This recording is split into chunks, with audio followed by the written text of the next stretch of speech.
1-1250 to find out more.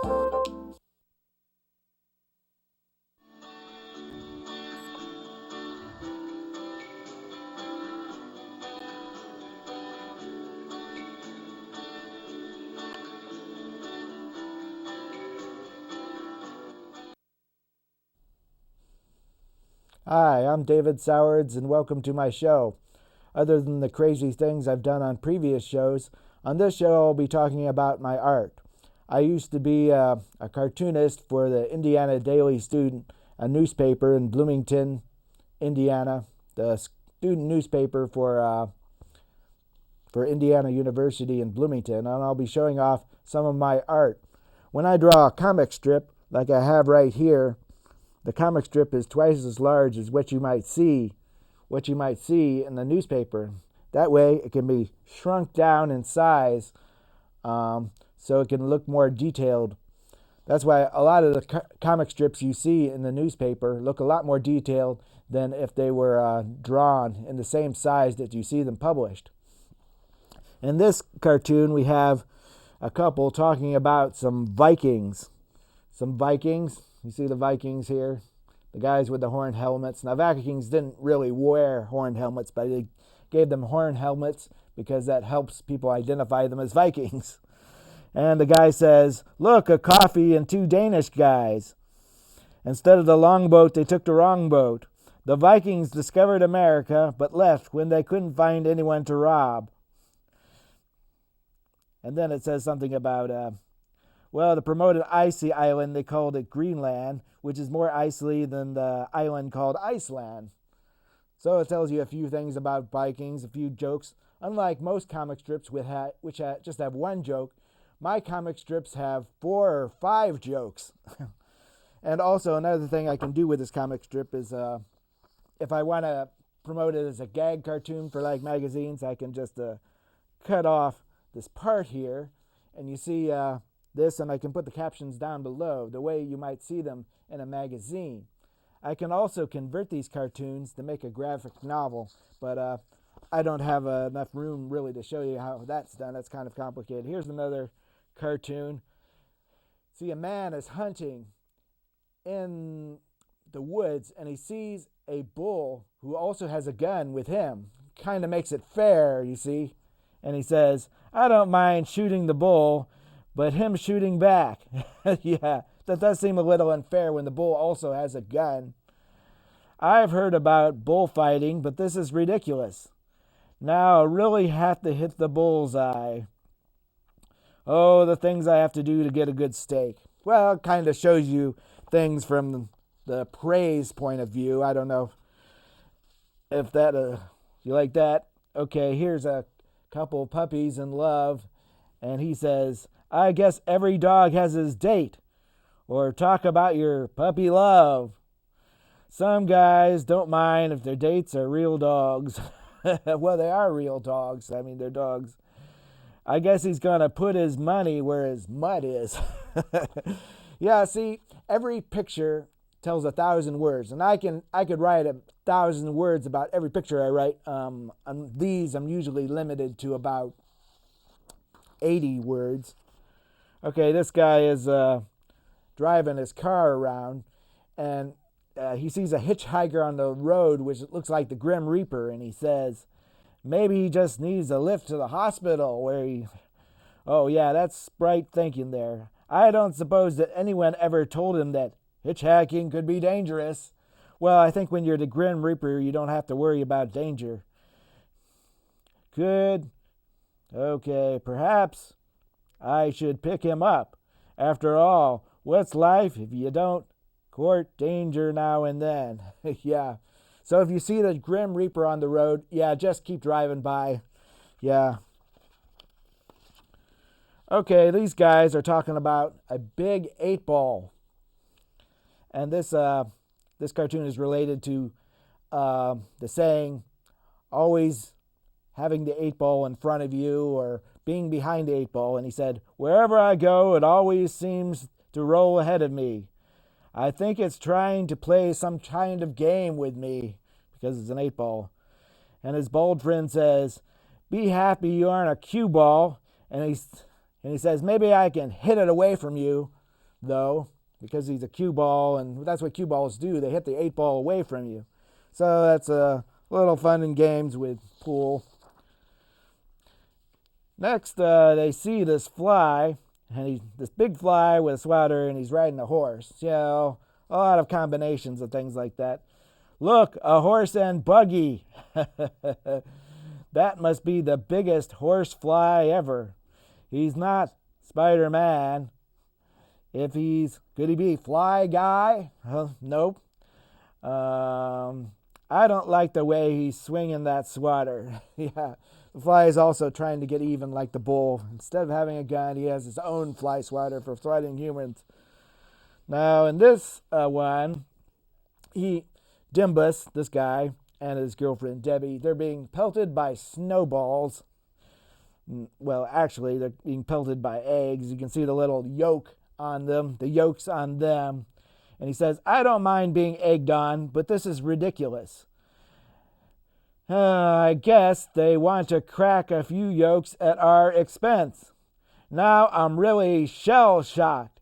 Maybe the shells are for getting back at me for all the ones I beat. Yeah, even the eggs are getting back at them. Yeah, revenge. At least we know what to expect at the Omelette Festival. Yes, the yolk's on you. Okay, and this cartoon, he's looking at a talking chair. It says, why don't you have me reupholstered, the chair says. Can't you just buy me a love seat? Oh, I suspect you like the couch better. Could you move me out of the sun in the late afternoon? And that sounds, oh great, another armchair critic. He has a real conversation piece right there. Yeah, talking chair. Everyone should have one of those.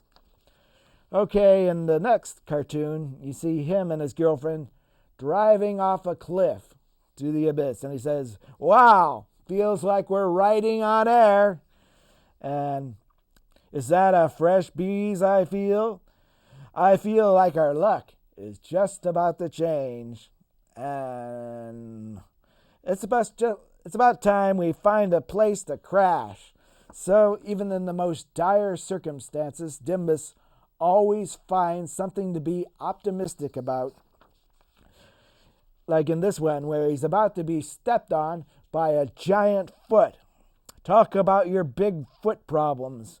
So much for laying myself down at his feet for mercy. Nope, can't do that. I never had such an agony of the feet before.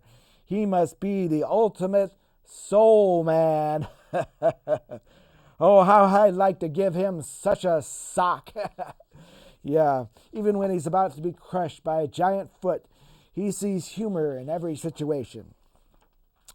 In this cartoon, he and his girlfriend are going to a party where all of the guests seem to be demons except for him. Now, he has been to hell, but just as a visitor, so he gets in and out all right. Says, at least no one here has a holier-than-thou attitude. Of course, it would be useless to tell anyone here to go to hell. They've already come from there. These guys are good with the ladies. After all, demons are a girl's best friend.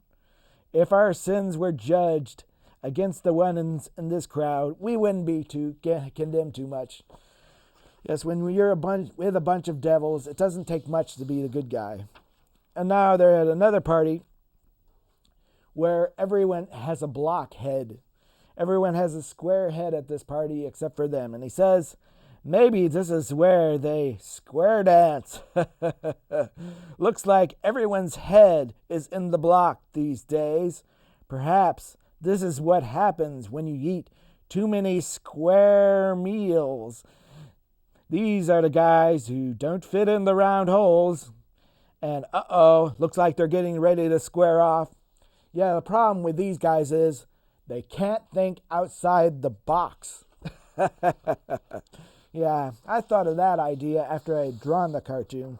Sometimes I make if I just like one of the jokes, I can put a piece of paper on it on this section here and just put the one joke that's really good, because some people don't like my joke because they do require a lot of reading, but some people, they're willing to read a novel which is like 200,000 words, but they won't read a comic strip which is about 80 words, but I try to give people the most jokes for their money and the most jokes in the least amount of space.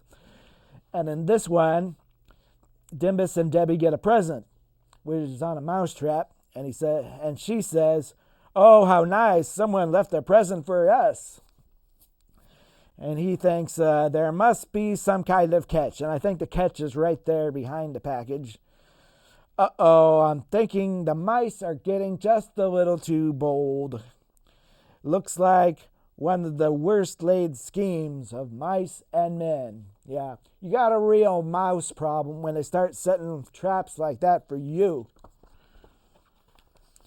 Okay, here's some bread. A giant piece of bread with arms and legs, and he starts talking about it. Well, if it isn't the night of the living bread. Of course, he thinks he's the greatest thing since sliced bread. All he needs is butter, and he'll have it made. At least he's got some crust. Imagine that. At least he can say he's got a lot of dough. That's what you say about when you see a large bread man. And this one, they have everyone seems to have a monkey on their back these days. And in the literal sense, everyone has a monkey on the back these days. Instead of a pat on the back, they have a pet. I think the monkeys are trying to follow us a little too closely. Yeah, maybe they're just trying to evolve until they catch up with us.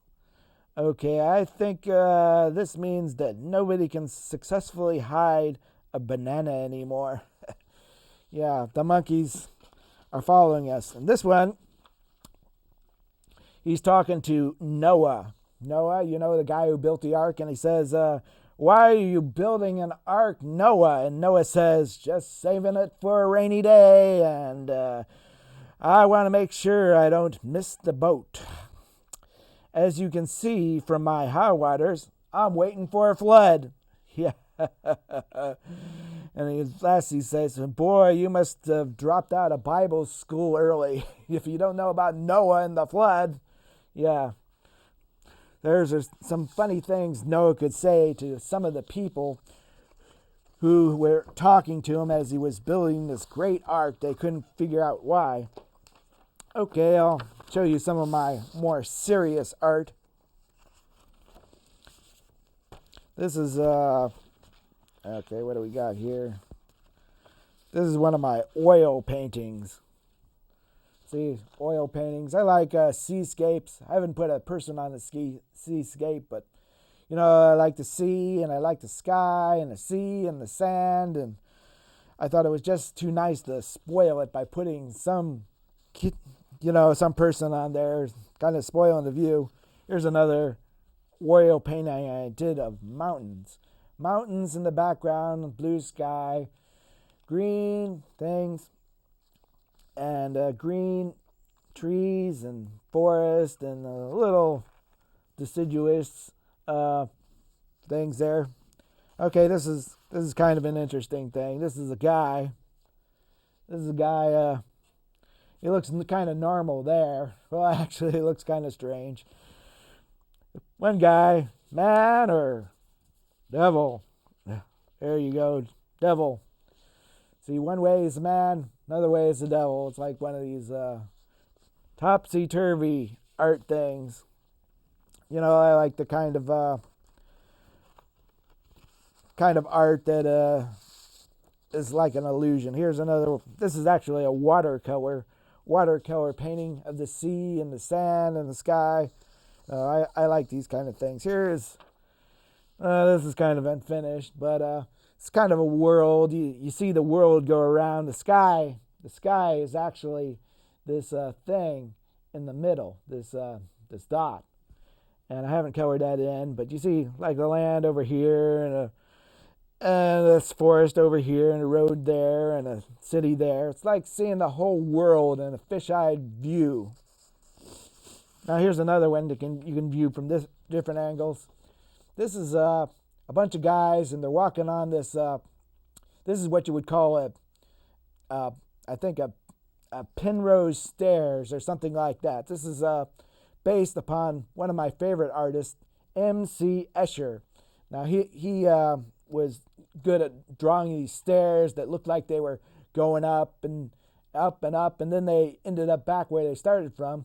You can see all these guys walking around the stairs. Now some are going up and some are going down, and some are going the same way even though they're going up and down. If you look at it from different angles, you can see the ones that were on the top are now on the bottom, and there's some on the side and some on the other side. So everybody's going one way, but they're all just going around in the same circle again and again. The reason I did something like this, I read somewhere that you could not make a Pembroke stairs or Penrose stairs. You could not make them in a circular fashion. So this is, kind of to prove that these are Pembroke stairs in a circular fashion, because all the ones I've seen before, they've been in a square, but that is circular. So you see it from different angles. It kind of looks like everybody's going the same direction, going around in circles all their lives. Even if they're going different ways, they're going the same way, actually. Here's another watercolor of mine. Blue sky and blue lake and lots of little trees, and yeah, peaceful. Okay, this is one I did for a holiday season in December. I don't know if I'm allowed to say the name of this holiday season, but I think you can get from the evergreen tree and all the lights on it and the presents underneath and the star on top. I think you can get what kind of cards I use this for a holiday in December, which I don't know if I can name on the show or not. Yeah, you can tell how that is used for these special holiday cards. Okay, I'll show you some other stuff. Now I can paint and draw like a lot of artists. Mostly I try to draw cartoons, but I try different kind of stuff. Now this is an artwork. This art is based on a painting by Modigliani. Now I'm not Modigliani, but I think I came pretty close to this. Modigliani's Reclining Women. Now about 1918, Modigliani painted painting like that, and I think maybe he got 100 lira or $20 for it or something like that. You know how much that painting that Modigliani did like nearly 100 years ago, you know how much that painting costs now at auction? It was like, I don't know, $100 million for this painting Modigliani painted like 100 years ago, and he only got $20 for it. Somebody else made all the money off his paintings. Anyway, this is my reproduction of Modigliani's Reclining Nude, and that's my copy of a painting that was made about 100 years ago and recently sold for like $100 million, one of the most expensive paintings ever. And actually my copy is pretty close. Well, here's another reclining nude.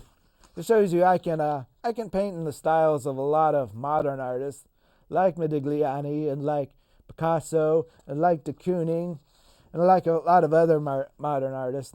Oh, you get the idea there. Don't try to see too much. And another reclining nude. Okay, well, I'll go on to a lot of other stuff. I try to write and draw a variety of things. When I get, here's another seascape. I like those. I think they sell a little better, but, I haven't found that out. But here's a seascape. This is another watercolor. The sky, the sea, the sand. Yeah, it looks very peaceful. This is one I did a representation of the phoenix. You see two faces looking at each other, and they're the wings of the phoenix and the flames going out from the bottom. I submitted this as an entry into a contest, but I didn't win, but I still have it. Well, this one didn't turn out too good. It's kind of like mountains and snow, and you get the dark mountains in front and the light mountains in back, and just endless mounds of snow and mountains. Okay, this one is like a little freak show. You get all the little freaks and people in there. You get the guy with the oversized head and people with no arms or extra arms, or the 7-foot tall guy here, and yeah, kind of interesting. I wouldn't. Anyway, these guys don't have this guy's problem. Yeah, you can tell this guy, he likes his chicken skinless. No, you shouldn't make fun of people like that. It's just sometimes you just get out of bed, you feel like this guy here, but well, life gets a lot better than that. Skinless man. Well, this is like a hidden picture. You see a lot of hidden faces in there, and I colored it. And, well, it's kind of something to amuse the kids, and I sent it to some kids magazines to see if they wanted something like that. This is like an abstract, a lot of little detailed things. You got animals and a lot of nonsense thing. This is based on, I saw this painting or etching once. It was called Satire on False Perspective, and I want to recommend that if you ever look up art, Satire on False Perspective. This is kind of I was inspired by seeing that etching to do my own kind of nonsense drawing with oversized things and undersized things, and something to think about. Okay, what do we got here? Not a very good joke there. Let me see. Oh, here's another one. It's like a vision of hell. You got all these monsters, and they're all grinning, and it's like they're welcoming these monsters of hell, and they're welcoming the new flesh to hell, making sure that the new people to hell aren't forgotten. And they're going to meet a lot of strange and unusual characters in hell. Now, this is a picture of my family. Now, my family, I don't know if you can see that. Nah, not too good. My family never gets together, but this is about 20 members of my family. I got together for a picture. Haven't finished that yet, but, I'll get around to it. That's about as much as I see of my family. Whenever, like, 4 or 5 members of my family get together, it's like a big reunion, because that rarely ever happens. So I decided to make a picture. Now, here's another variation of the stairs. You see these stairs, and they go in all different directions, and these guys are going this way, and those guys are going that way, and no one knows where they were going. Yeah, a bunch of stairs. That took a long time to complete, and it's not even done yet. Here's a bunch of crosses. You see the upside down crosses fit in with the right side up crosses, so they fit together like a puzzle. The way M.C. Escher used to make pictures and fit together like some kind of puzzles. This symbolizes that good and evil intermix and are often together with each other. And here's kind of something I was working on. It's not really that good. Okay, here's some novelty beer can things I was doing for an art gallery. They like beer art, so I just kind of did some novelty beer art. Yeah, some of these are better than others. Oh, that one's really bad. Sorry, I can't show you that one. Okay, here's another one. Hagar the Horrible Ale. Witch's Brew. It'll put a spell on you, and okay by you. It's okay by me if it's okay by you. Yeah. Oh, these are kind of crude, and I should be ashamed of them, but really, I'm not. Here it is, Peter Rotten Ale. There's a rabbit on the cover, and Robin Hood Ale for merry men. Makes you want to find a Little John. Okay, well, here's a chessboard chessboard. You got the chess pieces. This looks kind of different from when you see it at a different distance. You got, instead of a square chessboard, it's like a round chessboard, made by some madman. This is a variation of the one I did earlier. This is like the original, the unpainted version of the picture with all the missing heads in it. Okay, can't show you that one. Copyrighted. Okay, this one, you get a whole bunch of little men, and each one's going where they want to go, and they're going their own way. And yeah, here's another unpainted version of that other one. This one is bubbles. Bubbles, bubbles, toils and troubles. Lots of bubbles. There's another larger version of one that I showed you earlier. Just a bunch of lines and angles. This one looks a little interesting. Some of these are better than the others. Well, here's one with the cross again. This time I colored in some of the crosses, which way.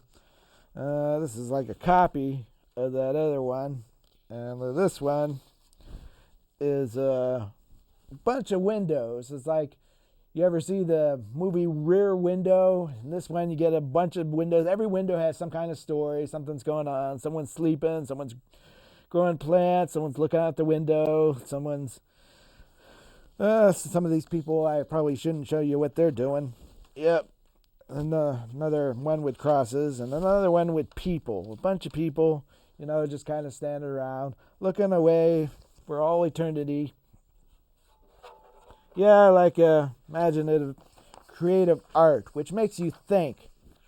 You look at it, and boy, makes you think, what kind of crazy guy was that artist? Yeah. Well, let me see what I got left here. This is variation. This is when I shrink down the cartoons, I put them like this, and I copy them, and usually I send out like 28 or 24 at a time, so I can get four on one side and another four on another side, so that I can get 24 comic strips on 3 pages, and that way I can send them off to people if they want them, if they want to see them.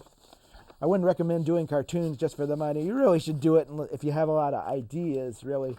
It's more of an idea thing than, artist thing, because anyone can draw a lot of these cartoons. Here's another variation of, like, the sky in the middle. And, well, so some stuff I can't really show you here. But I'm sure you can imagine it, and if you're really curious, you could probably find it online. I do send some cartoons to adult magazines. Well, here's one about nudes. Well, it's a little hard to see. This guy he's a bartender, and he's having a nude night, and I said, when this injured guy says, I was a victim of naked aggression, and this nude woman says, now for the evening nudes. Yeah, and the bear says, I've always had a bare butt. Well, you get some of ideas of what kind of art I do there. It's not for everybody, of course. Some of my best jokes will never appear on this show, but that's all right. Some good ones do appear. I can show you some other stuff. This is like a bunch of heads. Okay, just about ready to go.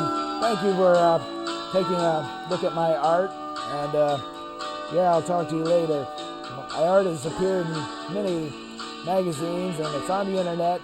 Just Google David Soward's cartoons, and you can see lots of other examples of what I've had published.